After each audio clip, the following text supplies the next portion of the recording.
ጉባኤ ማለት ምን ማለት ነው? ማወቅ አለባችሁ አይደለም? ነው የለባችሁም? አዎ፣ ጉባኤ ማለት ምን ማለት ነው? መልእክት አንድ ይሄን እነግራቸዋለሁ። ጉባኤ ማለት አንድነት ማለት ነው። የግዕዝ ቃል ነው። ጉባኤ ማለት አንድነት ማለት ነው። ኦርቶዶክሳዊነት በራሱ ጉባኤያዊነት ነው። እስኪ በሉ አንድ ጊዜ ኦርቶዶክሳዊነት በሉ። ምንድን ነው? ጉባኤያዊነት ነው። ኦርቶዶክሳዊነት በራሱ ጉባኤያዊነት ነው። ክርስቲያንነት ራሱ ጉባኤያዊነት ነው። ክርስቲያንነት ጉባኤያዊነት ነው። ይሄ ጉባኤ የመጣው ከየት ነው የሚለውን ልንገራችሁ። የመጀመሪያው ከእግዚአብሔር ነው። ከማን የመጣው? ጉባኤ ማለት ብዙ ሆኖ አንድ መሆን ማለት ነው። ጉባኤ ማለት ብዙ ሆኖ አንድ መሆን ማለት ነው። ለምሳሌ እግዚአብሔር አካሉ ስንት ነው? 3 ነው። ከዚያ ባህሪው ስንት ነው? 1 ነው። እግዚአብሔር አንድ ነው።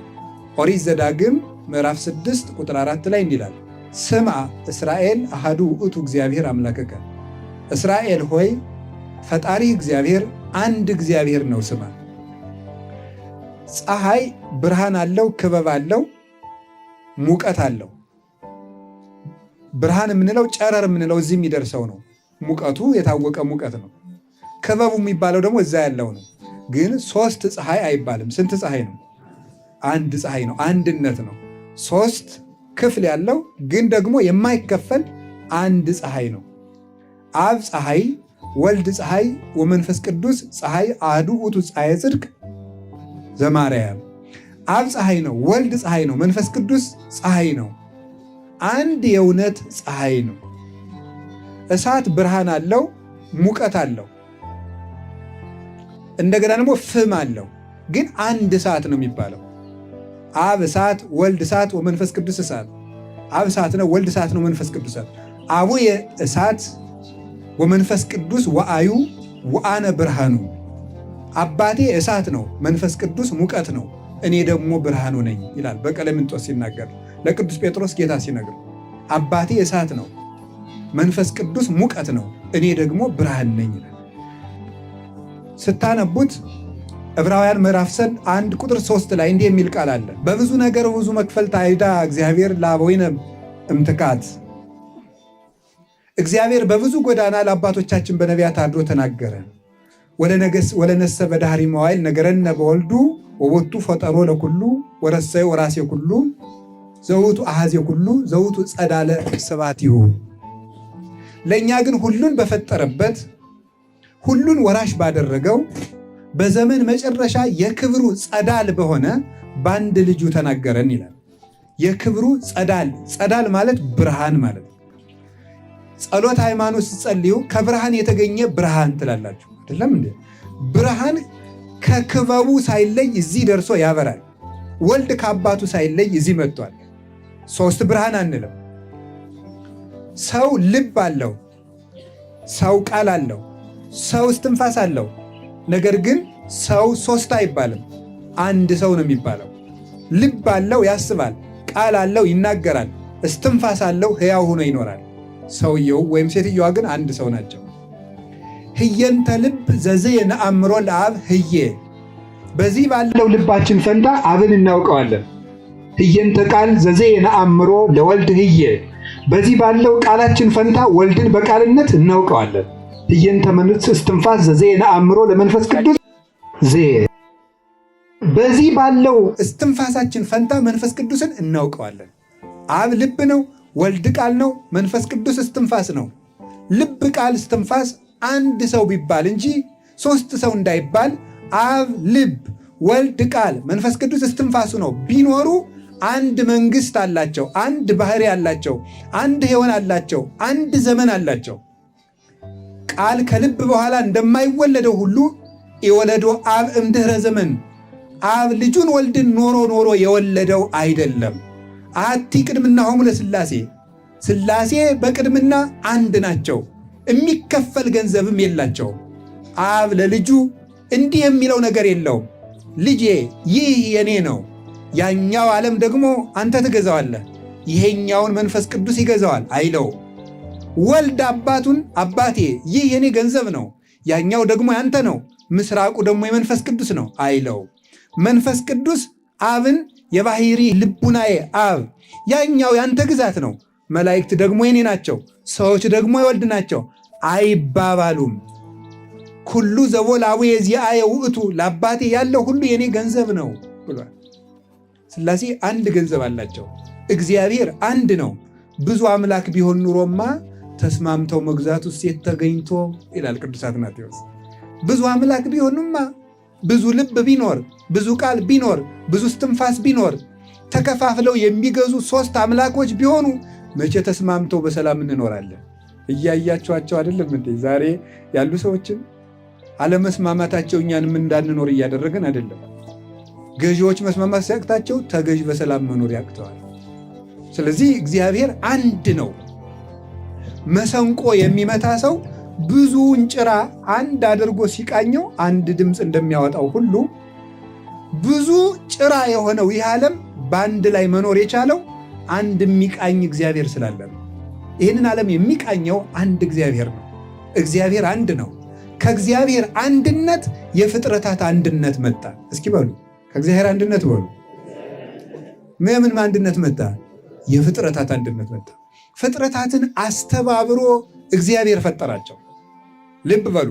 ከዚህ አሁን ካለንበት መሬት ስር ውሃ አለ። ከውሃው ስር ምን አለ ይመስላችኋል? እሳት አለ። ከእሳቱ ስር ምን አለ? ነፋስ አለ። እንደዚህ ሦስቱ ታች አለ። እንዴት ነው ተስማምተው የሚኖሩት? ለምንድን ነው ውሃው መሬቱን በጥብጦ እኛ ያልሰጠም ነው? ለምን ይመስላችሁ? እንደ ጂኦግራፊም ይላል እኮ አይደለም? 3/4 የመሬት ክፍል ውሃ ነው ይላል። ለምንድን ነው ያልጠፋ ነው? ውሃው በጥብጦ መሬትን ያላጠፋ ለምንድን ነው? እግዚአብሔር አጽንዐ ለምድር ዲበ ማይ ወረሰያ ከመ ኢታንቀልቅል፣ እግዚአብሔር ምድርን በውሃ ላይ አጸናት እንዳትነዋወጽም አደረጋት። መኑ ውእቱ ዘሰቀላ ለምድር ዲበ ወኢምንትራቃ፣ ምድርን በውሃ ላይ አንጠልጥሎ በዚህ ላይ ጸንተሽ ኑሪ፣ ውሃም ሳትናወጽ ጀርባህን ለመሬት አስመችተህ ስጥ፣ ተሸከም ብሎ ሲያዘው ተሸክሞ እንዲኖር ያደረገው የማይረጋውን ውሃ የረጋ መሬት እንዲሸከም ያደረገ እርሱ እግዚአብሔር ነው። ነፋሱ ወጥቶ እሳቱን እንዳያነዳው፣ እሳቱ ወጥቶ ውሃውን እንዳያፈላው፣ እኛም ተበጥብጠን እንዳናልቅ ይህንን የሚጠብቅ እሱ ነው እግዚአብሔር። ጠበኞቹን አስማምቶ የሚያኖራቸው እግዚአብሔር ነው። ከዚያ ቀጥሎስ እኛን አስማምቶ ፈጥሮናል። እናንተ ምንድን ናችሁ? ውሃ። እናንተ ምንድን ናችሁ? እኔም ጭምር ምንድን ናችሁ? መሬት። እናንተ ምንድን ናችሁ? ነፋስ። እናንተ ምንድን ናችሁ? እሳት። ነፋሱ እሳቱን ግርብ ያደረገው እሳት እዚህ ውስጥ ያለው እኮ ነው። የነፋስ ጠባያችን የእሳት ጠባያችን ቢጣላው እሳት ጠባይ ነው የሚባለው፣ ጸባይ አይባልም። እሺ፣ ይህን ጊዜ እያረማችሁ ይሆናል። የገጠር ያነጋገር መስሏችሁ፣ ትክክለኛው አነጋገር ነው፣ ግዕዝ ነው። እሺ፣ ጠባይ ነው የሚባለው፣ ጸባይ የሚባል ጠባይ ነው። የከተማ ሰው በገጠር ሰው ይስቃል። እውነት የገጠር ሰው የሚያበላሸው ብዙ አማርኛ አለ። ግን አንዳንዱ ግን የከተማው ክልስ ነው። ይሄ እንደተዳቀለ ጥጃ ማለት ነው። የከተማ ሰው አማርኛ ክልስ ነው። ይሁን ጉዳዩ አማርኛም ሆነ ምንም፣ እንግሊዝኛም አያጸድቅም፣ ግዕዝም አያጸድቅም፣ አማርኛም አያጸድቅም፣ ምንም አያጸድቅም። የሚያጸድቀው በእግዚአብሔር አምኖ ንስሐ መግባት ነው። ቋንቋ አያጸድቅም እንድታውቁት ማለት። ትግርኛም አያጸድቅም፣ ኦሮምኛም አያጸድቅም፣ አማርኛም አያጸድቅም፣ ወላይተኛም አያጸድቅም፣ ምንኛም አያጸድቅም፣ ዕብራይስጥኛም አያጸድቅም፣ አረብኛም አያጸድቅም፣ ምንም አያጸድቅም። የሚያጸድቅ ሃይማኖትና ስነ ምግባር በጌታችን በኢየሱስ ክርስቶስ ወንጌል አምኖ መኖር ነው የሚያድነው። ስለዚህ እግዚአብሔር ሰዎች እኛን እንዴት አድርጎ እንዴት አድርጎ እንደፈጠረ ልብ በሉ። አስማምቶ ነው የፈጠረን። አሁን ልብ በሉ እንዴት አድርጎ እግዚአብሔር እንዳዘጋጀ።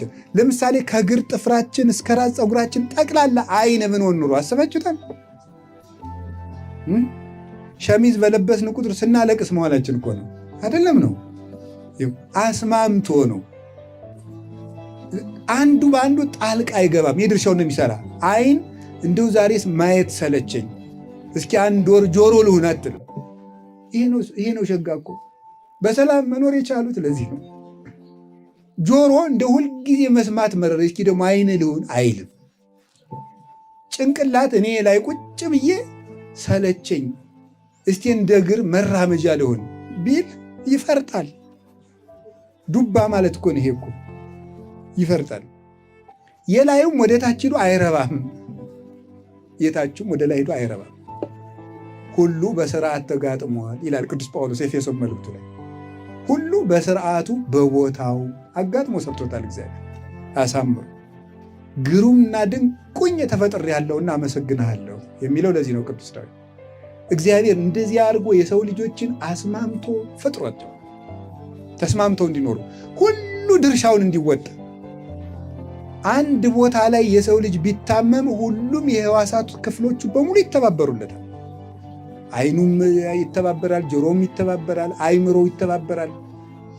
በሙሉ ሴሎቹ በሙሉ ተባብረው ያችን አካል ይጠግናሉ። እንቅልፍ አጥተው ቢሆን ሰው ጉባኤያዊ ነው ተፈጥሮ ራሱ። አንድ ነገር ብቻ ልንገራችሁ። ለምሳሌ የኔን የእግሬን እጣቴን እንደው የሆነ ነገር ቢቆርጣት እና አይን እኔ ምን አገባኝ ብትል፣ ለምሳሌ እስቲ ብላችሁ አስቡ። እኔ ምን አገባኝ የታመመ እግር ነው ብትል ምንድን ነው የምትሆነው? ሲነዘንዛት እንቅልፍ አጥታ ታድራለች አይደለም? እንቅልፍ አጥታ ነው የምታድረው። ይሄ ሁሉ ችግር ምንድን ነው? ምን አገባኝ ነው። የሌላው ህመም አይሰማንም። አረ ይሄ ነገር ጥሩ አይደለም። አይንም መድኃኒት ወዳለበት እያየው ልሄድ፣ እግርም ልራመድ እያነከሱ ግራ እግርም ይሄ ነገር ቀኝ የተቆረጠ ወደ ግራ ተዛውሮ መምጣቱ አይቀርም ብሎ እኔም እያነከስኩ ልሄድ ካላለ፣ ልብም ካላሰበ፣ ጆሮም የሐኪም ምክር ካልሰማ፣ እጅም መድኃኒት ካልተቀበለ፣ ጥርስም ካልቆረጠመ፣ ምላስም ካላላወሰ፣ ጉሮሮም ካልወጣ፣ ጨጓራም ካልፈጨው፣ የደም መዘዋወሪያቸውን ካላዘዋወሩት ሁሉም በአንድ ቀን ይጠፋል። እግዚአብሔር የፈጠረን አንድ አድርጎ ነው። እስኪ አንድ አድርጎ በሉ ንገሩኝ እንጂ። ጉባኤ የሰው ልጅ ራሱ ጉባኤ ነው። የሰው ልጅ ራሱ ጉባኤ ነው። የሰው ልጅ ተፈጥሮ። ከዚያ በኋላ እግዚአብሔር ምን አደረገ? አዳምን ራሱ ብቻውን እንዲኖር አላደረገው። ሰው ብቻውን ይኖር ዘንድ መልካም አይደለም፣ ረዳት ፈጠረለት። ከዚያ ሰዓት ጠባቂ መልአክ ሰጠው። አንድ ሰው እኮ ራሱ ጉባኤ ነው። ታውቃላችሁ አይደለም? የሰው ልጅ ለሌሊት አንድ መልአክ፣ ለቀን አንድ መልአክ ጠባቂ አለው። ስለዚህ የሰው ልጅ ብቻውን የሚኖር አይደለም። ለብቻው ማሰብ፣ ለብቻው መኖር፣ ለብቻው መሞት አይችልም። ሰው አብሮ ሊኖር የተፈጠረ ነው። አብሮነት የሰው ልጆች ምልክት ነው። ምልክት ሰውን ሰው ያሰኘው አብሮነቱ ነው። ያ ነው ጉባኤ ማለት። ከዚያስ እግዚአብሔር ምን አደረገ? ይህን አድርጎ ሰዎች ሁሉ በማህበር እንዲኖሩ አደራጃቸው። ኖህን ከነ ቤተሰቦቹ አወጣ። አብርሃምን ከነ ልጆቹ ባረከ። ያዕቆብን 12 ልጅ አደረገው። የያዕቆብን 12 ልጆች 600 ሺህ ህዝብ አደረጋቸው። 600 ሺህ ሰዎች ዛሬ 10 ቢሊዮን ደርሰዋል። ያ ሁሉ ያደረገው ምንድን ነው? ተባብረው ከግብፅ ስለወጡ ነው። ከዛስ ምን አደረገ እግዚአብሔር? ነቢያት በጉባኤ እንዲያስተምሩ አደረገ። ከዚያስ ጌታችን መድኃኒታችን ኢየሱስ ክርስቶስ የጉባኤ አምላክ ነው። መላእክት በአንድነት ያመልኩታል። ከዚያስ ጌታችን ኢየሱስ ክርስቶስ በጉባኤ ተወለደ። የማቴዎስ ወንጌል ምዕራፍ 2 ላይ ስትመለከቱት እረኞችም መላእክትም ነገሥታትም ተሰብስበው፣ ከዚያስ ጌታችን መድኃኒታችን ኢየሱስ ክርስቶስ በጉባኤ ተሰደደ። እናቱ 1፣ ዮሴፍ 2፣ ሰሎሜ 3፣ ቅዱስ ገብርኤል 4፣ ቅዱስ ዑራኤል 5 አብረው ተሰደዱ። ከዚያስ ጌታችን ኢየሱስ ክርስቶስ በ12 ዓመቱ ከመቤታችን ጠፍቶ ሲፈለግ በጉባኤ ተገኘ። የሉቃስ ወንጌል ምዕራፍ 2 ቁጥር 44 ላይ ወረከብዎ በማእከለ ሊቃውንት ይላል። መምህራንን ሲጠይቃቸው ከመምህራን ስር ቁጭ ብሎ ተገኘ። በ12 ዓመቱ ሲፈለግ ጉባኤ ቤት ነው የተገኘው ክርስቶስ። ከዚያስ ጌታችን መድኃኒታችን ኢየሱስ ክርስቶስ ሲጠመቅ በጉባኤ ነው። ሕዝቡ ሁሉ ተጠምቆ ሲጨርስ ነው። ከዚያስ ጌታችን መድኃኒታችን ኢየሱስ ክርስቶስ ጾሞ ሲጨርስ መላእክት ጉባኤ አድርገው መጡ። ወምዝ ሀደጎ ሰይጣን ወመፁ መላእክት ይትለአክዎ። ሰይጣን ጥሎት ሄደ፣ ተሸነፈ። መላእክትም እያገለገሉት መጡ ይላል። ከጾም ተመልሶ ጌታችን ኢየሱስ ክርስቶስ በሰርግ ጉባኤ ተገኘ። ያቺ ሰርግ ቤተ ክርስቲያን ናት። ድግሱም ሥጋ ወደሙና ወንጌል ነው። ሦስተኛው ቀንም ሦስተኛው ዘመን ዘመነ አዲስ ነው። አንደኛው ዘመን ዘመነ አበው፣ ሁለተኛው ዘመን ዘመነ ብሉይ፣ ሦስተኛው ዘመን ዘመነ ወንጌል ዘመነ አዲስ ነው። በሦስተኛው ቀን ሰርግ ተደረገ ማለት በሦስተኛው ዘመን ሥጋዌ ተፈጸመ ማለት ነው። ስለዚህ ክርስቶስ ጉባኤ ተገኘ። ከዚያስ ምን አደረገ? በዓለም ላይ የነበረውን ችግር ለመግፈፍ ሰው ሰብስቦ ጉባኤ ጀመረ። አይገርማችሁም? የመፍትሄ ሁሉ ጅማሬ ጉባኤ ነው። ይገርማል። ክርስቶስ ሲመጣ ምንድን ነበረ? አዳም ከነ ልጆቹ ሲኦል ነበረ። አይ እንደው ጌታ መጥቶ እየሮጠ ሄዶ አዳም ና ከሲኦል ውጣ፣ ፈቅጄልሃለሁ፣ ውጣ፣ በቃ ይበቃል አላለም። አዳም ሲኦል እንዳለ ክርስቶስ ጉባኤ አስተማረ። የመከራው ሁሉ መፍትሄ ጉባኤ መማር ነው። ክርስቶስ ያ ሁሉ የ5000 ዘመን ችግር እያለ መፍትሄው ግን በወንጌል እንደሚመጣ አውቆ ወንጌል ማስተማር ጀመረ። ማስተማር ነው የጀመረው። ልንገራችሁ፣ ጌታችን ኢየሱስ ክርስቶስ ማስተማር ሲጀምር የሚያስተምርበት ሕዝብ እስራኤል በቅኝ ግዛት የሚንቀጠቀጡ ሰላም የናፈቃቸው ሕዝቦች ነበሩ። ክርስቶስ ግን 5000 ሰው ሰብስቦ ያስተምር ነበር። ሳንማር ያጠፋነውን ደንቁረን ያጠፋነውን ነገር ተምረን ቢያንስ ማምጣት አለበት። ጌታችን ኢየሱስ ክርስቶስ መከራ ባለበት ሰዓትም ትምህርት ነው ያስተማረ። ሰላም ለናፈቃቸው እስራኤልም ትምህርት ነው ያስተማረ። ለድውያንም ትምህርት ነው ያስተማረ። በቃሉ ነው የፈወሳቸው። በቃል እግዚአብሔር ምክንያት ነው ፈውስ የመጣው። ከዚያስ ጌታችን ኢየሱስ ክርስቶስ ከብሉይ ኪዳን 2 ሰው ኤልያስና ሙሴን፣ ከሐዲስ ኪዳን 3 ሰው ጴጥሮስን፣ ያዕቆብን፣ ዮሐንስን ሰብስቦ ተራራ ላይ አውጥቶ በጉባኤ ብርሃን ገለጸ።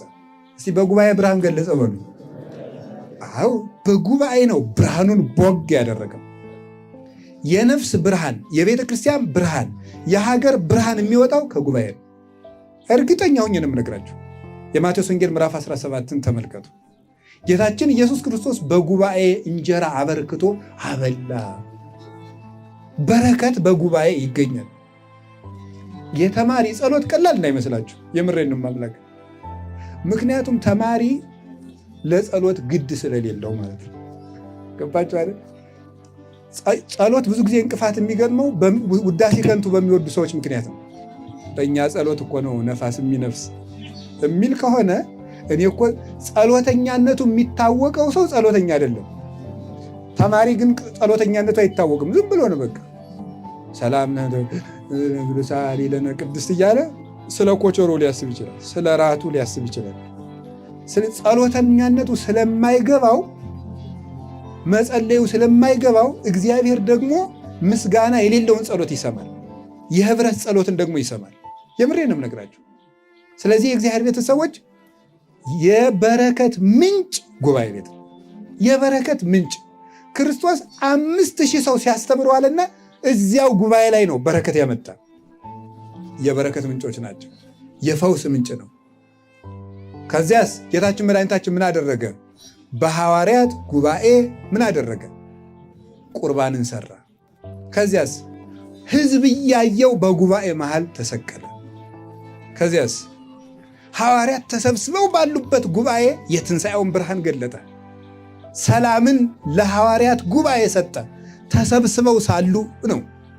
ከዚያስ ተሰብስበው እያሉ መጥቶ ረሃባቸውን መገበላቸው በጉባኤ 153 ዓሣ አስተምሮ። ከዚያስ ሐዋርያት እንደተሰበሰቡ በጉባኤ አረገ።